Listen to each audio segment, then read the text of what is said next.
자, 이번 시간에는 법원이 지정한 임시관리인의 임기는 언제까지인가? 일반적인 관리인 임기같이 2년인지 아니면 이게 임시라는 것 때문에 새로운 관리인 뽑힐 때까지 무기한인지 여기에 대해서 한번 살펴보도록 하겠습니다. 제가 수행했던 사례에서 최초로 판례가 나왔어요. 2020년 1월 4일 집합건물법 개정으로 임시관리인 제도가 이 법으로 규정됐거든요. 그전에도 이제 임시관리인이 있었지만 이게 법으로 규정된 것은 개정집합건물법부터입니다. 이 법이 21년 2월 5일부터 이제 시행됐는데요. 이렇게 시행된 집합건물법에서 규정된 임시관리인 제도, 이렇게 법제화된 임시관리인 제도에서 임시관리인의 임기가 중요해진 것입니다. 그러다 보니까 질문도 많이 주시고 저도 몇 차례 여기에 대한 의견을 밝힌 적이 있어요. 지금 보시는 것처럼 법률신문에도 이런 주제 가지고 저에게 인터뷰 요청한 적이 있었거든요. 법원이 선임한 집합건물 임시관리인의 임기는 이렇게 해서 이게 문제가 되니까 이 법률신문에서도 이걸 이제 취재한 것입니다.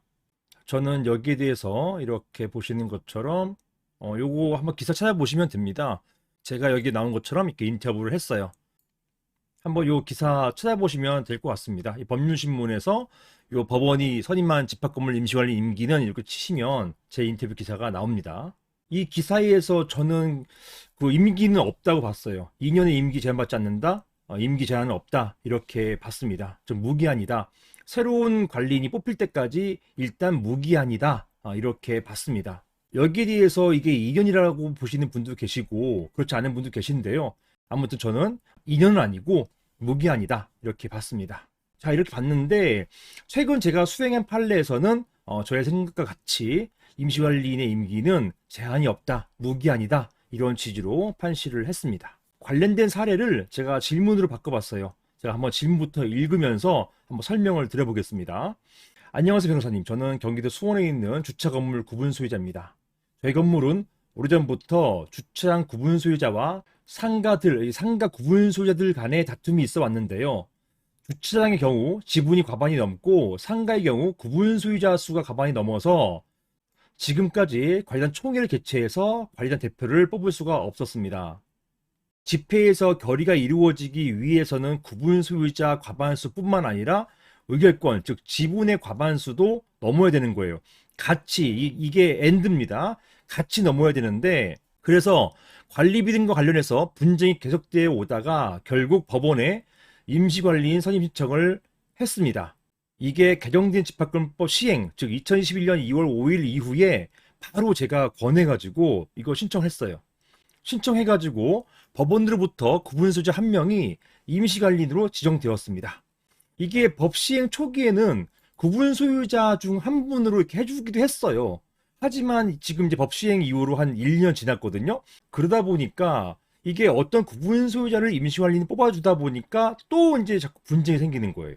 그래서 최근에는 제가 보니까 제가 한 달에 한 번 이상은 임시관리인 선임 신청을 해요. 제가 대리해서 하는데 지금은 대부분 구분 소유자가 안 되고요. 법원이 선임한 변호사가 파견됩니다. 관할 지방 변호사에다가 이 변호사를 의뢰해가지고 변호사회에서 추천받은 변호사를 임시관리인으로 지정해줘요. 다툼이 있으면 무조건 변호사로 선임해줘요. 아무튼 이 사례에서 초기에는요, 이렇게 구분 소유자 중 한 명이 임시관리인으로 지정됐어요. 자, 그런데 이러한 임시관리인의 임기는 언제까지인가요? 집합건물법상 정식 관리인 임기가 2년이기 때문에 임시관리인의 임기도 2년인가요? 이런 질문이 나오는 것입니다. 이 임시관리인 되신 분이 나 언제까지 임시관리인 이거 유지하는 거예요? 이런 말씀을 하시는 거예요. 또 반대 입장에서는 저 임시관리인은 2년까지다 이렇게 또 주장하고 있는 것이고요. 그러다 보니까 2년 지나면 이제는 내가 임시관리 하겠다 또 이렇게 나오시는 것이고요. 자, 여기 대해서 먼저 법부터 보셔야 될 것 같습니다. 법 한번 보실게요. 여기가 상가 건물이고 집합 건물이기 때문에 집합건물법에 적용해 봤습니다.